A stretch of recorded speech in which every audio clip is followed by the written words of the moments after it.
Hey guys, I'm going to keep this short and sweet because I'm on a bit of a time crunch here. I'll be using a throwaway account and no names for reasons that will soon become obvious. First off, I'm not a doctor, I'm a businessman. I run a company, or at least I ran a company, that specializes in extremely specialized service for a highly specific clientele. For any of you dark web junkies out there, you've probably already heard of us. We operate under a few dozen different DBAs and shell companies, but on the deep web, we are known as Sleep Tech Consultants. If you haven't been living under a rock in a privileged social bubble all your life, you probably already know that rich people don't go to prison. Rich folks find ways around the law, and when they're finally busted, they buy loopholes to get themselves out. But sometimes a wealthy individual will be so dead to rights and evidence will be so bulletproof that the tried and true methodology of buying a judge or jury isn't enough to keep them from serving their time. Even Al Capone went to prison at one point.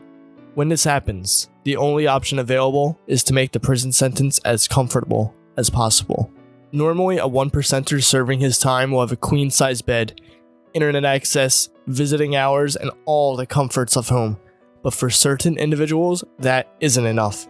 They require the taste of freedom be upon their tongues at all times. This is where we come in. We offer the super rich a way to bypass prison altogether. And best of all, it's completely 100% legal. Our first client, the one that started this whole thing, was about a decade ago. He was already convicted and sentenced when he enlisted our services. 10 years for a heinous, violent act of depravity that would have gotten a normal citizen a life sentence if they were lucky. But he couldn't stand the idea of 10 years behind bars, so I put together the best team money could buy. Top minds in their fields, the doctors and lawyers on staff wrote up the motions to the court that explained our client had a rare medical condition, and he needed to be placed in a medically induced coma until such time that the doctors could determine he was healthy enough to be taken out. The prison agreed to let us keep him at our facilities. For them, it was a win-win. They kept the money that would have been spent on housing and feeding, and we kept an eye on our client while he technically served his sentence at an outsourced prison medical program. 10 years passed without a hitch. Our patented drugs kept him subdued without any idea of the time that had passed. Our staff tended to his every whim. He stayed well-fed and healthy. We rotated him, kept an eye on his vitals, kept his face shaved, his nails trimmed, and his hair cut. And in his slumber, he had no perception of any time passing. To him, it would be like going to sleep one night and waking up a decade later. Word of our services spread online, and the clients started rolling in. Some of them would come to us before they were even caught, and we would put them under until the statute of limitations had ended. It was all perfect. But for 10 years, I've been carrying a secret. Our first client didn't truly go under without a hitch. When he woke up, he did so screaming. He told the doctors that he felt every second of it.